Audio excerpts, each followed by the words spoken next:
Sword of Coming, episode 259. Untuk melihat video selengkapnya, sahabat bisa kunjungi playlist yang telah Sabta Novel sediakan. Yuk mari, kita berimajinasi bersama dan masuk ke alur ceritanya.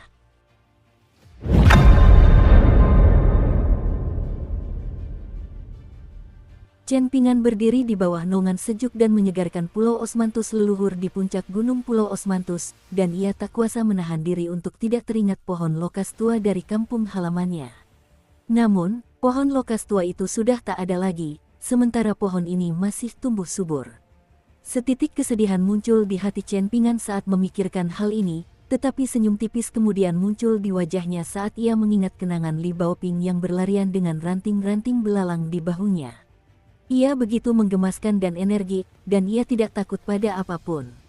Dalam arti tertentu, ia sangat mirip dengan Fan Er, yang tidak memiliki kekhawatiran dan dapat menjalani hari-harinya dengan penuh semangat. Chen Pingan sangat iri pada mereka, dan ia berharap suatu hari nanti bisa menjadi seperti mereka. Selain Chen Pingan, ada juga beberapa penumpang lain yang berkumpul di kaki pohon Osmanthus tua, dan mereka semua tertarik ke sini karena reputasi pohon tersebut yang gemilang. Beberapa dari mereka menunjuk dan mengomentari pohon tua itu, dan ada juga beberapa wanita yang berpose di samping pohon sementara beberapa seniman Pulau Osmanthus menggambar lukisan kenangan untuk mereka. Bahkan ada sebuah keluarga beranggotakan 3 orang yang meminta salah satu seniman untuk menggambar potret keluarga untuk mereka.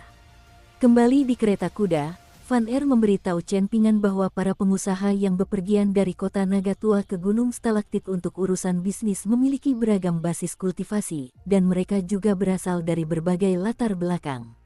Namun, satu kesamaan di antara mereka adalah mereka semua sangat licik dan penuh perhitungan, dan mereka semua memiliki setidaknya 1 atau 2 pendukung yang kuat, sehingga mereka tidak boleh diganggu.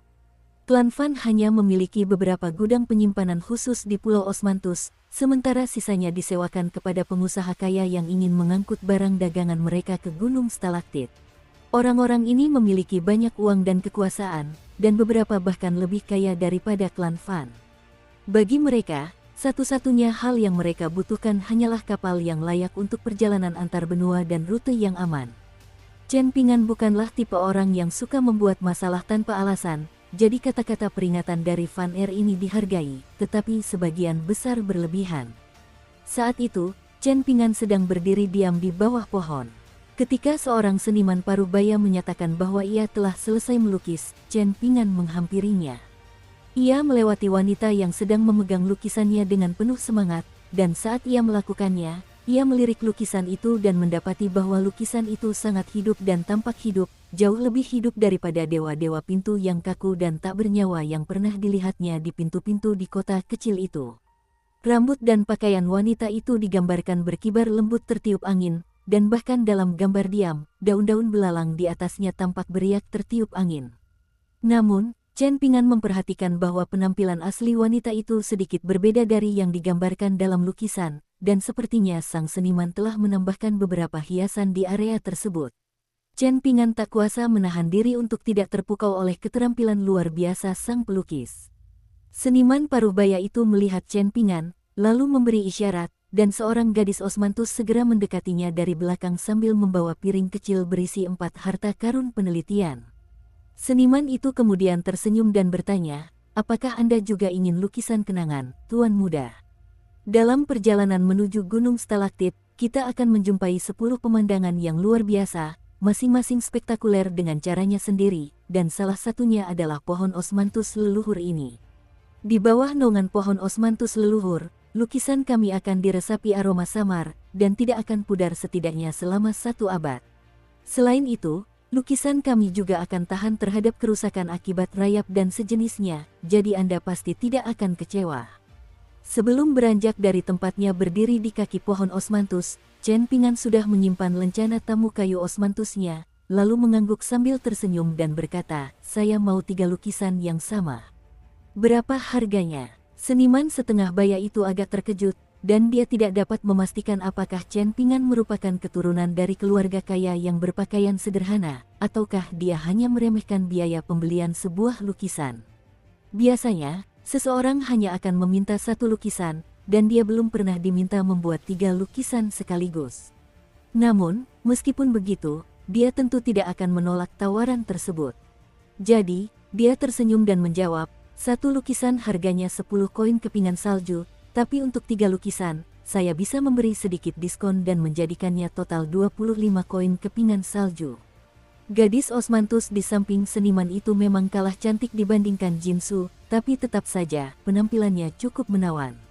Ia menambahkan dengan suara lembut, "Kalau kamu punya lencana kayu Pulau Osmanthus spesial, kamu bisa dapat diskon lebih." Chen Pingan menggelengkan kepalanya.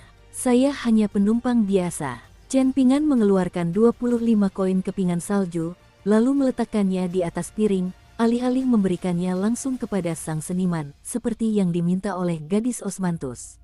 Setelah itu, sang seniman meminta Chen Pingan untuk berdiri di kaki pohon Osmanthus, lalu ia diminta untuk berganti posisi beberapa kali hingga menemukan titik dengan pemandangan terbaik.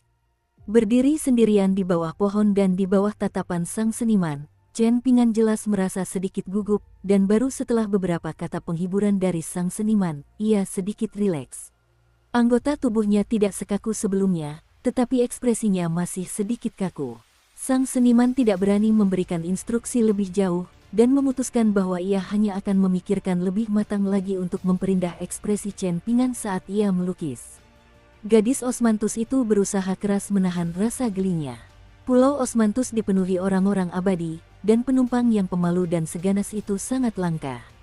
Beberapa penumpang yang lebih berani bahkan bertanya kepada sang seniman apakah mereka boleh berdiri di atas pohon Osmanthus leluhur untuk lukisan mereka, sementara yang lain bertanya apakah mereka boleh mematahkan cabang pohon itu untuk dipegang saat berpose. Tentu saja, permintaan semacam itu ditolak.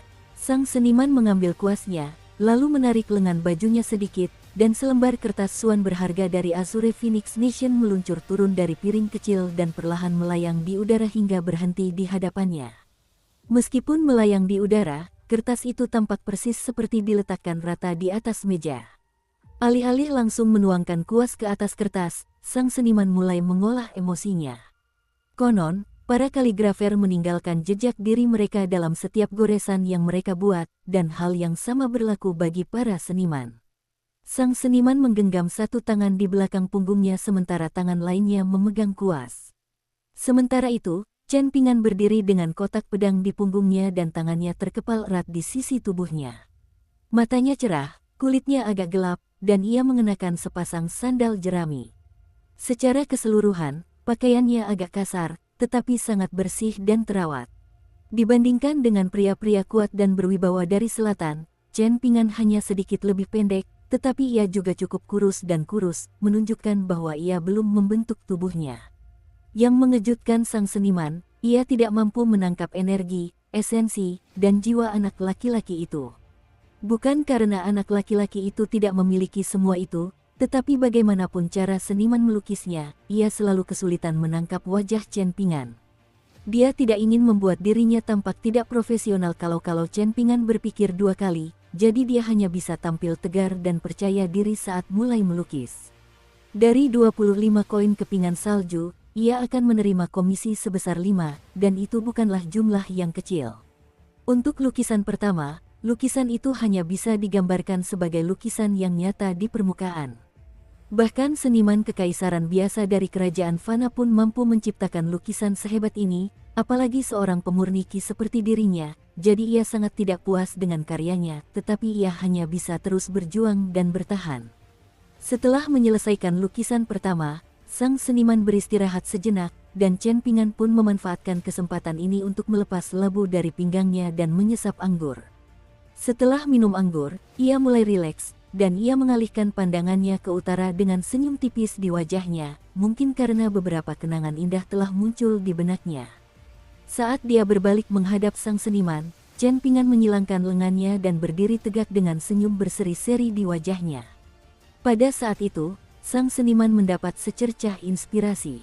Oleh karena itu, lukisan kedua jelas lebih menyentuh jiwa daripada lukisan pertama, dan dengan sempurna menggambarkan emosi kompleks yang dirasakan Chen Pingan dalam perjalanan panjangnya yang jauh dari rumah. Di sela-sela lukisan kedua dan ketiga, Chen Pingan minum anggur lagi, yang kemudian senyum di wajahnya memudar, dan ia tidak lagi menyilangkan tangan. Lebih lanjut, ia menggantungkan labu di ikat pinggangnya di belakang, seolah-olah berusaha menyembunyikannya agar tidak terlihat di lukisan ketiga. Pada saat yang sama, wataknya juga tampak lebih dewasa, dan terasa seperti dimanapun dia berada, dia adalah seorang dewasa muda yang bertanggung jawab yang mampu mengurus dirinya sendiri. Sang seniman pun cukup gembira dengan lukisan ketiganya. Gadis Osmanthus itu memasukkan sepasang batang giok putih ke kedua sisi setiap lukisan untuk mengubahnya menjadi gulungan, dan Chen Ping'an bergegas menghampirinya sebelum memeriksa ketiga lukisan tersebut. Ia tampak sangat puas dengan lukisan-lukisan itu, dan tidak mengajukan kritik apapun, sehingga gadis Osmanthus itu menyerahkan lukisan-lukisan itu kepadanya. Seniman itu sebenarnya merasa agak gelisah karena ia tahu ini mungkin bukan karya terbaiknya, dan ia berkata, "Saya harap lukisan saya memuaskan Anda, Tuan Muda." Chen Ping'an memegang ketiga gulungan itu dengan kedua tangan dan menjawab dengan senyum cerah, "Bagus sekali. Terima kasih." Seniman itu sangat lega mendengarnya, dan tersenyum sambil berkata, "Jika Anda ingin membuat lukisan lagi, silakan buat janji temu dengan saya. Saya akan membuat lebih banyak lukisan saat kita tiba di 9 landmark indah selama perjalanan, dan Anda bisa mendapatkan diskon 90% untuk semua lukisan Anda selanjutnya dari saya. Nama saya Su Yuting, sebutkan saja nama saya kepada salah satu gadis Osmanthus di kapal, dan mereka akan mengantar Anda."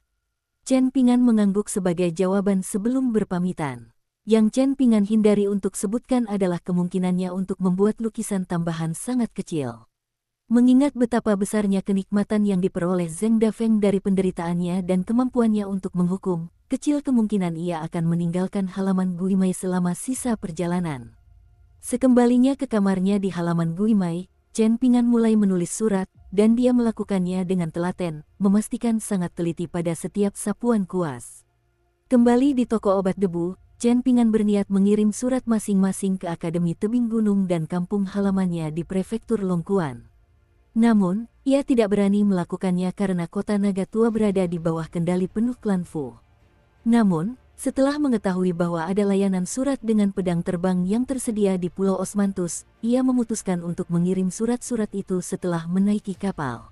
Ia telah memilih untuk membuat 3 lukisan karena ia akan mengirim 1 lukisan kepada Li Baoping disertai sepucuk surat, dan lukisan kedua kembali ke Prefektur Dragon Spring agar anak lelaki berbaju biru dan anak perempuan berbaju merah muda dapat membakarnya di makam orang tuanya untuk menunjukkan kepada mereka bahwa ia menjalani kehidupan yang sangat baik.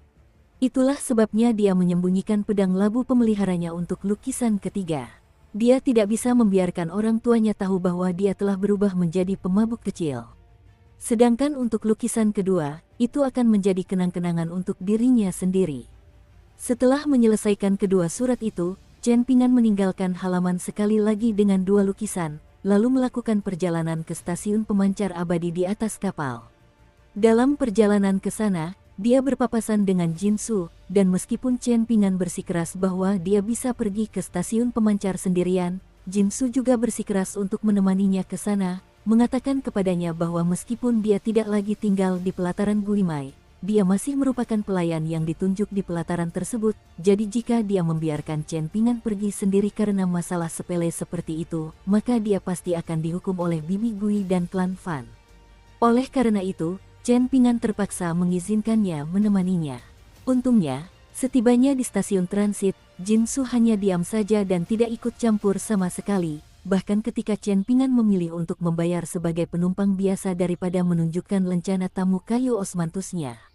Setelah mengantar Chen Ping'an kembali ke pintu masuk halaman, Jin Su berpamitan, lalu kembali ke kediamannya, yang merupakan halaman yang damai yang ia tinggali bersama Bibi Gui. Bahkan kusir kereta tua itu tidak menyadari bahwa Jin Su adalah satu-satunya murid Bibi Gui. Jin Su duduk di hadapan Bibi Gui, dan Bibi Gui tersenyum sambil bertanya, "Ada yang mengganggu pikiranmu? Ada hubungannya dengan anak laki-laki itu?" Jin Su pada dasarnya agak jauh dan menyendiri, dan bahkan di hadapan majikannya, tidak banyak senyum di wajahnya saat dia menjawab, "Dia agak aneh." Bibi Gui tersenyum sambil berkata, "Kamu menghabiskan seluruh hidupmu di Pulau Osmanthus, bolak-balik antara kota naga tua dan gunung stalaktit, jadi kamu tidak punya banyak kesempatan untuk berinteraksi dengan orang lain. Jadi, wajar saja kalau kamu menganggap anak itu aneh. Ekspresi ketidaksenangan kekanak-kanakan yang jarang terlihat di wajah Jin Su saat ia cemberut, itu tidak benar. Aku sudah meninggalkan kapal untuk mengunjungi pusat kota beberapa kali, dan aku sudah melihat banyak tuan muda tampan dari kota naga tua. Bibi Gui langsung tertawa terbahak-bahak. Lalu kamu jatuh cinta pada pandangan pertama pada Sun Jiasu, kan? Kamu begitu terpikat padanya sampai-sampai kamu langsung menolak ajakan Fu Nanhua tanpa memikirkan perasaannya. Kamu tahu, klan Fan sebenarnya ingin kamu lebih dekat dengan Fu Nanhua. Untungnya, meskipun klan Fan adalah klan pengusaha, mereka semua cukup lunak dan baik hati. Kau benar-benar kekanak-kanakan dan hampir menyebabkan banyak masalah bagi klan, tetapi mereka tetap tidak memaksamu melakukan sesuatu yang bertentangan dengan keinginanmu. Jika kau melakukan hal yang sama saat melayani klan besar lainnya di kota Naga Tua, kau akan menghadapi banyak kesulitan. Tatapan dingin muncul di mata Jin Su saat dia berkata, klan Fan telah memperlakukanku dengan sangat baik, dan aku pasti akan membalas mereka di masa depan, tetapi jika mereka berani mendesakku terlalu jauh dalam hal ini, maka aku... Sebelum ia sempat menyelesaikan kalimatnya, Bibi Gui mencondongkan tubuh ke depan dan menjentik dahinya sambil memarahi, jangan sombong begitu. Kau baru saja berhasil mencapai tingkat gua abode, apa kau benar-benar menganggap dirimu sebagai semacam keajaiban kultivasi? Dari segi bakat, kau kira-kira setingkat dengan Fan Er. Kalian berdua dianggap sebagai jenius luar biasa di kota Naga Tua, tapi itu tentu saja tidak berlaku dalam konteks seluruh benua Vial berharga timur, dan jika kita memperluas cakupannya lebih jauh lagi hingga mencakup Majestic World. Suara Bibi Gui melemah saat ia mendesah pelan, tetapi implikasinya sudah sangat jelas. Menemukan murid yang sesuai dengan keinginan saja sudah merupakan tugas yang sangat sulit, dan lebih sulit lagi untuk mendidik murid itu hingga mencapai puncak gunung. Oleh karena itu, para dewa di puncak gunung selalu sangat bijaksana dan selektif dalam memilih murid mereka. Bahkan, hal ini mereka anggap sebagai sesuatu yang sekunder dibandingkan dengan pengejaran Dao Agung mereka sendiri. Bibi Gui mengenal 2 orang dewa bumi tingkat 10 dan seorang kultivator tingkat giok kasar, dan untuk menguji calon murid mereka, mereka telah mengadakan ujian yang rentang waktunya paling sedikit 1 dekade hingga lebih dari 1 abad. Baru setelah calon murid tersebut berhasil mengatasi semua cobaan dan rintangan yang menghadang, barulah mereka akhirnya diterima. Jin Su adalah seorang wanita muda yang sangat sombong, dan tidak ada seorang pun yang hadir, jadi dia berdiri dari kursinya, lalu duduk di samping Bibi Gui dan berpegangan pada lengannya seperti anak manja saat dia membalas, tapi aku punya simpanan yang sangat baik. Bibi Gui menyodok dahi Jin Su dengan kuat menggunakan jarinya sambil berseloroh. Kamu memang punya majikan yang baik, tapi sialnya aku punya murid yang selalu mencari masalah denganku. Jin Su menyandarkan kepalanya ke bahu Bibi Gui sambil mendesah, apakah menurutmu Sun Jiasu menyukaiku? Alih-alih menjawab pertanyaan itu, Bibi Gui terkekeh, musim semi telah berlalu, tetapi tampaknya bunga sakura masih mekar di hatimu. Nyonya, rengek Jin Su dengan ekspresi malu. Bibi Gui menoleh ke arah muridnya dengan senyum ramah sambil terkekeh, bagaimana mungkin ada pria yang tidak menyukai gadis secantik dirimu? Jin Su sangat senang mendengarnya. Namun, Bibi Gui kemudian menghela napas sedih sambil melanjutkan, tetapi pernahkah kamu mempertimbangkan bahwa Sun Jiasu bukan hanya seorang pria yang luar biasa, dia juga merupakan kepala klan matahari di kota Naga Tua. Ia memiliki ambisi yang tinggi untuk mengangkat klan matahari ke tingkat yang belum pernah terjadi sebelumnya, dan ia juga dipandang sebagai harapan masa depan komersialisme. Sekalipun kalian berdua entah bagaimana bisa mengatasi semua rintangan untuk bersama, jika kalian menjadi istri seorang pengusaha, perjalanan kultivasi kalian selanjutnya akan menjadi sangat sulit. Ekspresi sedih muncul di wajah Jin Su saat mendengar ini. Bibi Gui mengelus rambut Jin Su sambil melanjutkan, pemandangan di sepanjang Dao Agung memang glamor sekaligus berlimpah, tetapi itu bukanlah jalan yang bisa ditempuh dengan mudah. Pengorbanan dan keputusan juga merupakan bagian dari kultivasi. Sebenarnya, menjalani hidup saja sudah merupakan bentuk kultivasi itu sendiri. Bibi Gui tiba-tiba tersenyum sambil terkekeh, yang aku tidak mengerti adalah kenapa kamu sepertinya tidak punya perasaan apapun pada Fan Er. Dia anak yang baik, kalau kamu bisa jatuh cinta padanya, bahkan jika aku harus mengorbankan kehormatanku dan melawan klan Fan, aku akan memastikan kalian berdua bersatu dalam pernikahan suci. Jinsu langsung duduk tegak dengan ekspresi kesal sambil mengeluh, jangan ngomong sembarangan, nyonya. Fan itu idiot, gak punya semangat heroik atau ambisi yang tinggi. Dia cuma buang-buang waktu dengan hal-hal yang gak penting.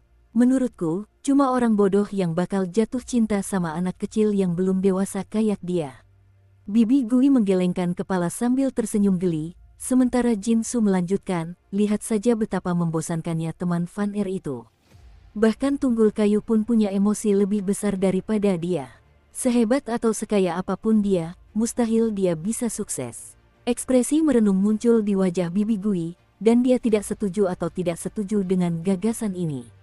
Setelah kembali ke halaman Guimai, Chen Pingan mulai berlatih meditasi berjalan setelah menyelesaikan tugas sebelumnya. Ma Zi dapat mengamati meditasinya saat berjalan bahkan tanpa meninggalkan kamarnya, namun ia tetap keluar dari kamarnya dan menunjukkan kehadirannya kepada Chen Pingan. Chen Pingan tidak menghiraukan hal ini dan meneruskan latihan teknik tinjunya dalam diam. Sebelum naik kapal dari negara sisir air, Chen Pingan telah melakukan meditasi jalannya dengan sangat lambat. Selama perjalanan melalui terusan naga dan perjalanan selanjutnya di kapal Aula Lemak Domba, Chen Pingan sudah berada di tingkat keempat. Oleh karena itu, ia mampu melakukan meditasi berjalan jauh lebih cepat, dan 300.000 pengulangan diselesaikan dalam waktu yang terasa seperti sekejap mata. Sekarang setelah mencapai tingkat keempat, Chen Pingan memperlambat meditasi berjalannya sekali lagi. Bila membahas tentang 3 tingkatan tempering Qi bagi seniman bela diri murni, penekanan luar biasa harus diberikan pada mengasah jiwa, semangat, dan keberanian. Kembali ke bangunan bambu di gunung tertindas, kakek Cui Chan pernah memberitahu Chen Pingan bahwa dia adalah seniman bela diri tingkat ketiga terkuat di bawah langit. Ketika tiba saatnya mengkonsolidasikan basis kultivasi tingkat keempatnya, Chen Pingan merasa dirinya kurang stabil, tidak seperti saat berada di tingkat ketiga, di mana setiap langkah yang diambilnya sangat solid dan membumi. Oleh karena itu, Chen Pingan tidak dapat menahan diri untuk bertanya-tanya apakah ini karena fondasinya sebagai seniman bela diri tingkat keempat masih belum cukup stabil. Kakek Cui Chan telah memberitahunya bahwa bagi seniman bela diri tingkat keempat, kelima, dan keenam, medan perang kuno adalah tempat terbaik untuk mengeksplorasi peluang demi kemajuan lebih lanjut. Ada berbagai macam angin yin dan angin astral, serta berbagai aura chaos yang hadir di medan perang tersebut, yang semuanya sangat baik untuk mengasah jiwa, semangat, dan keberanian seorang seniman bela diri. Pada akhirnya, semuanya bergantung pada kemampuan untuk menanggung lebih banyak kesulitan. Dalam kasus tersebut, seseorang berperang melawan langit dan bumi. Pilihan terbaik kedua adalah mengalami pertempuran berskala besar, dan semakin berbahaya pertempurannya, semakin seseorang akan mampu memahami konsep bahwa ada musuh di setiap kesempatan. Dukung terus channel YouTube Sabta Novel. Setelah itu tibalah pertarungan 1 lawan 1 melawan lawan yang lebih kuat, menggunakan ahli bela diri dan pemurni Qi dari 5 tingkat tengah sebagai batu asah untuk mengasah kekuatan dan naluri bertarung seseorang. Tembok besar Qi Pedang merupakan tempat yang penuh dengan niat pedang, dan secara hakiki menolak semua pemurni Qi di luar pendekar pedang, apalagi seniman bela diri murni. Banyak seniman bela diri telah gugur di tembok besar pedang Qi, entah karena mereka tidak tahu batas kemampuan mereka sendiri, atau karena pelindung dao mereka tidak memiliki kekuatan yang cukup untuk melindungi mereka. Inilah sebabnya kakek Cui Chan memerintahkan Chen Pingan untuk mencapai tingkat keempat sebelum berangkat ke Gunung Stalaktit. Baru pada saat itulah dia akan mempunyai kesempatan terbaik untuk mencapai puncak tembok besar pedang Qi dan keluar hidup-hidup. Mengenai berapa lama Chen Pingan harus bertahan di tembok besar, bagaimana ia harus menentukan batas toleransinya sendiri, dan berapa kali ia harus berusaha memanjat tembok besar, kakek Cui Chan tidak memberinya nasihat apapun tentang hal-hal ini karena ia merasa itu hanya membuang-buang waktu. Setelah mencapai puncak tingkat ke-10 seabad yang lalu, kakek Cui Chan telah menyaksikan pemandangan di puncak Majestic World. Mengingat semua yang telah ia lihat dan alami, banyak hal yang dianggap penting oleh orang lain sama sekali tidak berarti baginya. Inilah sebabnya mengapa banyak nasihat yang dianggap penting di kalangan seniman bela diri telah sepenuhnya disembunyikan dari Chen Pingan. Misalnya, kakek Cui Chan tidak menyebutkan fenomena naga banjir emas yang dapat dialami seniman bela diri setelah mencapai tingkat keempat dan ketujuh, ia juga tidak memberitahu Chen Pingan apa yang dibutuhkan untuk menjadi seniman bela diri terkuat di setiap tingkat. Semakin sedikit ia mengajarkan Chen Pingan, semakin besar pula harapannya yang tinggi terhadapnya. Apa gunanya mengajari Chen Pingan melakukan setiap hal kecil? Gaya mengajar seperti itu hanya akan membatasinya. Di mata kakek Cuichan, Chen Pingan harus mengejar tingkat dewa bela diri yang legendaris. Ia harus mencapai ketinggian yang begitu tinggi sehingga bahkan seorang seniman bela diri di puncak tingkat ke-10 seperti dirinya hanya bisa memandangnya dengan kagum dan hormat. Yang cukup aneh adalah semakin sedikit kakek Cuichan berkata, semakin banyak pula yang dipelajari Chen Pingan. Ketika dua fenomena naga banjir emas yang kembali ke kediaman leluhur klan matahari muncul, Chen Pingan sama sekali tidak menyadarinya pada saat pertama. Satu-satunya yang ia rasakan saat itu adalah ia harus melancarkan pukulan itu untuk melepaskan energi yang menumpuk di tubuhnya. Setelah itu, ia menyadari bahwa ia telah kehilangan kesempatan berharga, dan ia kembali memancing malam demi malam. Akhirnya, kesempatan itu datang lagi, tetapi pada saat itu, Chen Pingan diliputi oleh keinginan yang tak tertahankan untuk menyerang lagi. Setelah itu, dia berhasil memaksa mundur naga banjir emas untuk kedua kalinya tanpa ragu-ragu. Seperti yang diharapkan dari murid kakek Cuichan, mereka berdua sama-sama tidak masuk akal. Awalnya, Ma Zi tidak banyak berpikir saat mengamati meditasi berjalan Chen Pingan, tetapi setelah mengamati beberapa saat, akhirnya dia menyadari ada sesuatu yang tidak beres. Dia menggelengkan kepalanya sambil tersenyum kecut, merasa seolah-olah dia telah melihat hantu. Fondasi jiwa, semangat, dan keberaniannya sudah ada di sana, dan yang tersisa hanyalah mengasah ketiga hal itu. Ini berarti ia dapat maju dari tingkat keempat ke tingkat keenam dengan kecepatan luar biasa, dan jika tujuannya adalah untuk naik tingkat secepat mungkin, maka ia akan mencapai tingkat keenam dalam waktu singkat. Kalau saja dia tidak diberitahu bahwa Chen Pingan baru saja mencapai tingkat keempat, dia tidak akan begitu terkejut. Akan tetapi, Zheng Dafeng telah memberitahunya dengan jelas bahwa Chen Pingan memang baru mencapai tingkat keempat. Bagaimana mungkin ada seniman bela diri tingkat 4 yang sangat tangguh di bawah langit? Tiba-tiba, Ma Zi dapat merasakan pedang terbang yang terikat di titik akupunturnya gatal untuk keluar, dan ia pun terdorong untuk menantang Chen Pingan dalam pertarungan. Dia adalah pendekar pedang tingkat inti emas, namun pada saat ini, dia serius mempertimbangkan untuk menantang seniman bela diri tingkat keempat. Rasa sedih membuncah dalam hatinya, dan dia merasa seolah-olah dia benar-benar telah menjadi orang tua. Namun, kesedihan itu lenyap dan segera memudar. Dunia ini begitu luas. Ia tak lebih dari seekor katak yang terjebak di dasar sumur kota naga tua. Jadi masih banyak hal di dunia ini yang belum ia saksikan, dan Chen Pingan hanyalah salah satunya.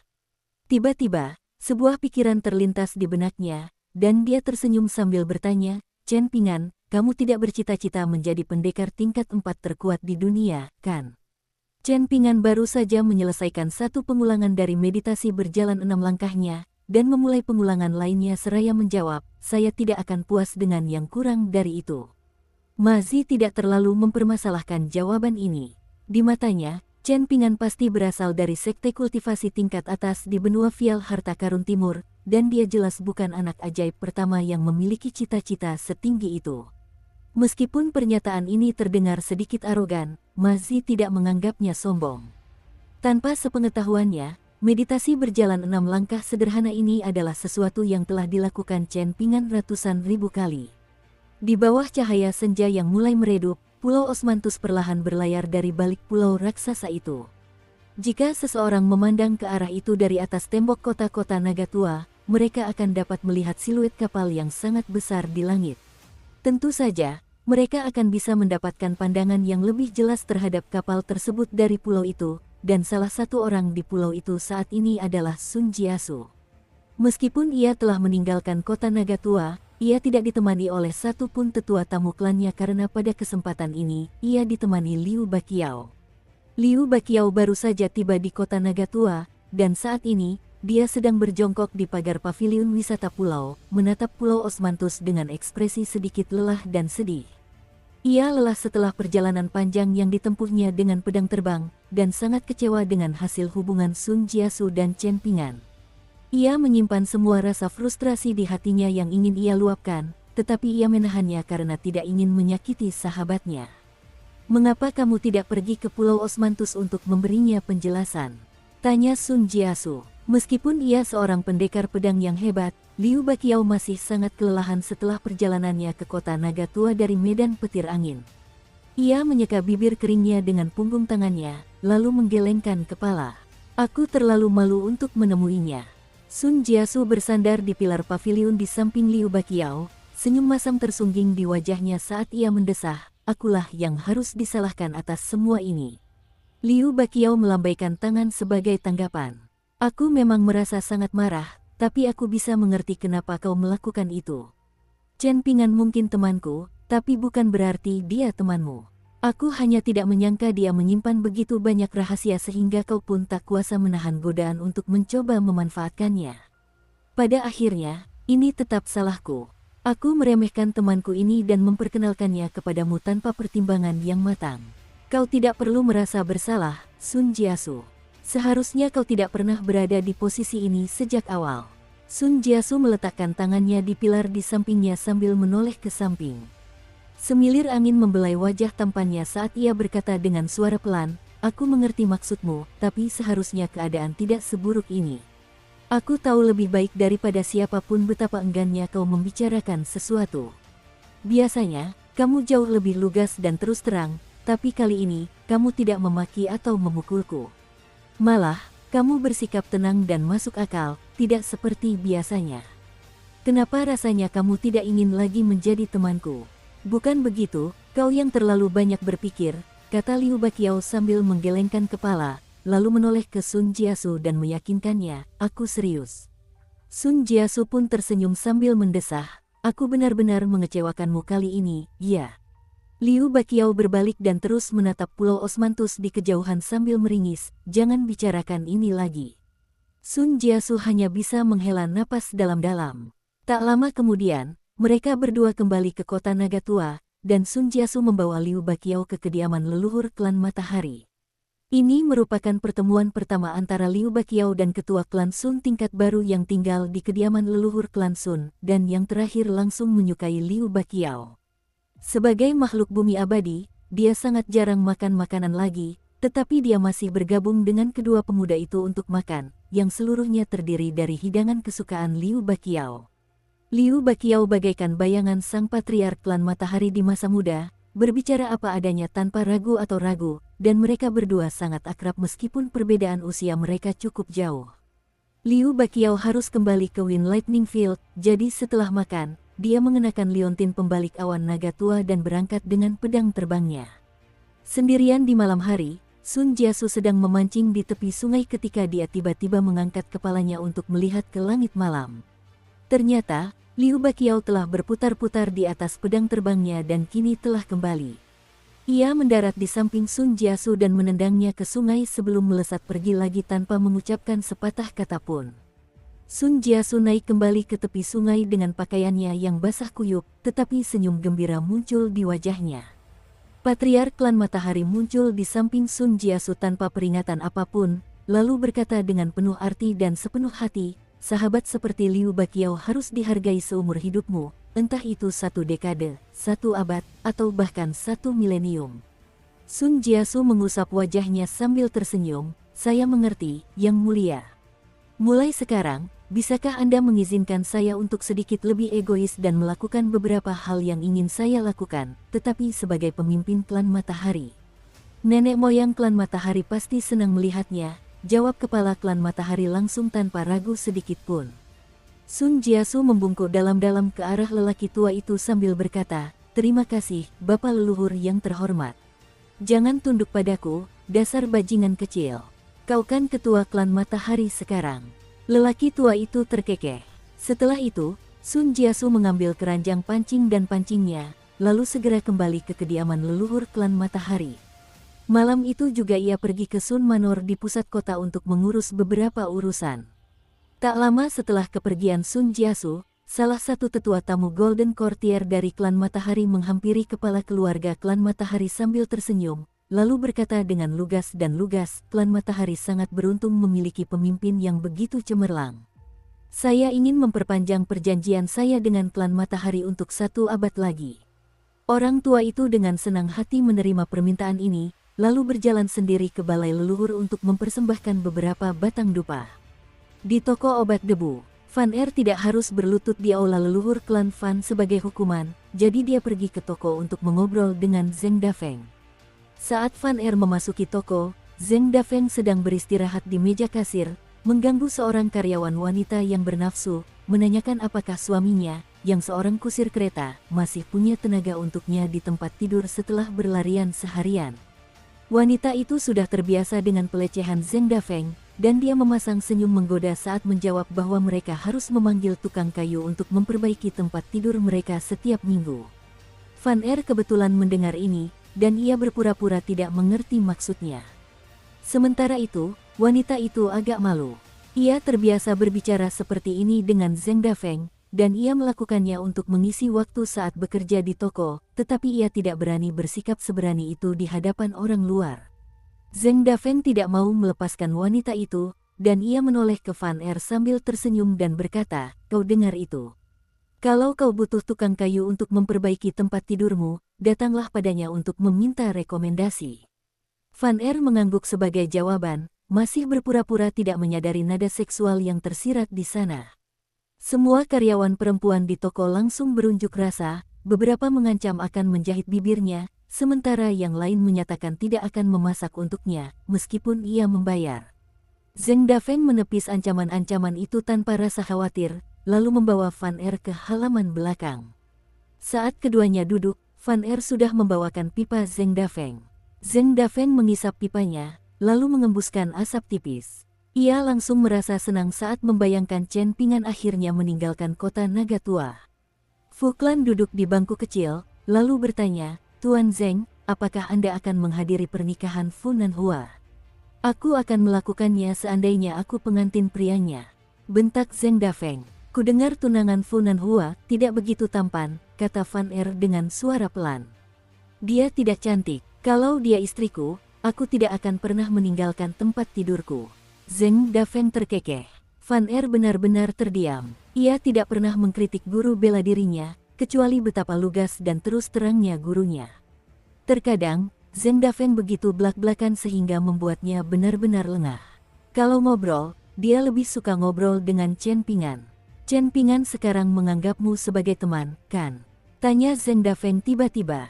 Van Er mengangguk antusias. "Benar, kita sekarang berteman dekat. Kurasa masuk akal kalau orang-orang bodoh itu bersatu," sindir Zeng Dafeng sambil mengembuskan asap rokok lainnya. Dalam sebuah aksi perlawanan yang jarang terjadi terhadap guru bela dirinya, Van Er membalas, "Jangan bilang begitu tentang Chen Pingan, dia bukan orang bodoh. Malahan, dia sangat cerdas, dan aku sangat mengaguminya. Aku merasa sangat beruntung pernah bertemu dengannya." Zeng Dafeng menoleh ke Van Er dengan ekspresi jengkel, lalu mendesah, "Pantas saja kalian berdua bisa menjadi teman." Ekspresi serius kemudian muncul di wajahnya saat ia melanjutkan, "Baru saja, aku memutuskan 2 hal. Dengarkan baik-baik, Van Er." Van Er segera duduk tegak dan mulai mendengarkan dengan penuh perhatian. Zeng Dafeng mengacungkan jarinya seraya berkata, "Kakak seniorku, Lier, pernah menjadi seniman bela diri tingkat 9 terkuat di kolong langit, sedangkan aku, Zeng Dafeng, pernah menjadi seniman bela diri tingkat 8 terkuat. Oleh karena itu, ia berhasil menjadi ayah dari sepasang anak yang luar biasa, dan istrinya. Lupakan dia, kita tidak akan membahasnya.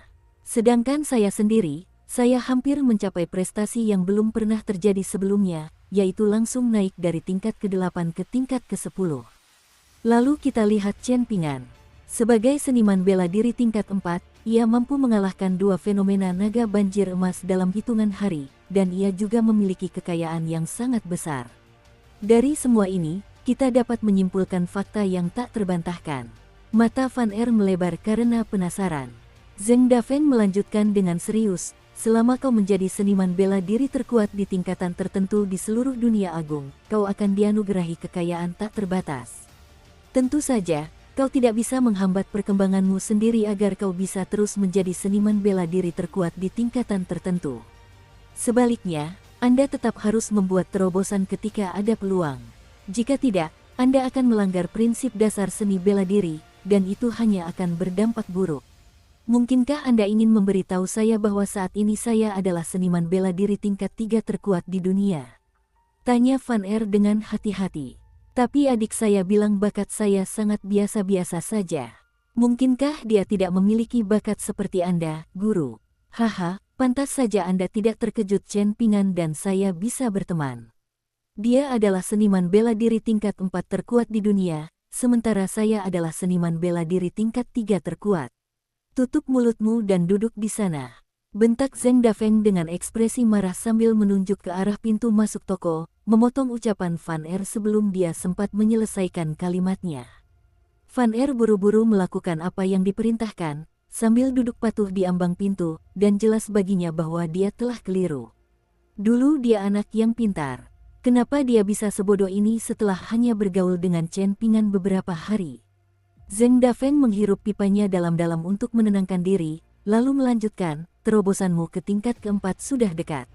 Begitu kau sampai di sana, aku berencana membantumu berjuang mencapai puncak. Peluang keberhasilannya sangat tipis, tapi aku seniman bela diri tingkat 9, dan aku tidak jauh lebih rendah daripada orang-orang seperti Li Er dan Song Changjing. Jika aku serius sekali saja dalam hidupku, pasti tidak ada yang mustahil. Apa kau mencoba menjadikanku seniman bela diri tingkat 4 terkuat? Tanya Van Er dengan nada takut-takut. Zheng Dafeng mengangguk mengiyakan. Sepertinya kebodohan Chen Pingan belum sepenuhnya menular padamu. Meskipun wajahnya tampak serius, Zheng Dafeng sebenarnya sedang menikmati Schadenfreude. Chen Pingan harus menanggung kesulitan yang luar biasa di Pulau Osmanthus dan tembok besar Ki Pedang. Dengan begitu, ia harus mengatasi rintangan yang sangat berbahaya yang tidak akan dihadapi oleh seniman bela diri pada umumnya. Namun, bahkan setelah melewati semua cobaan dan kesengsaraan itu, pada akhirnya sahabatnya, Van Er, yang menjadi seniman bela diri tingkat 4 terkuat di atasnya. Seberapa frustrasi dan mengecewakannya hal itu baginya.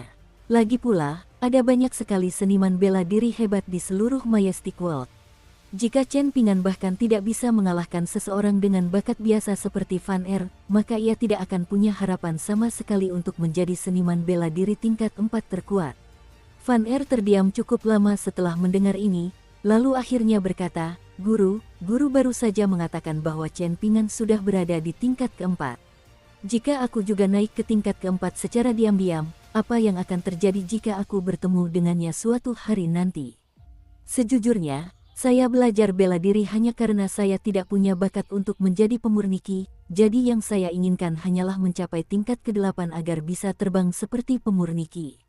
Soal menjadi seniman bela diri tingkat keempat terkuat, saya tidak terlalu yakin dengan kemampuan saya, dan saya juga tidak tertarik untuk mencapai tujuan itu.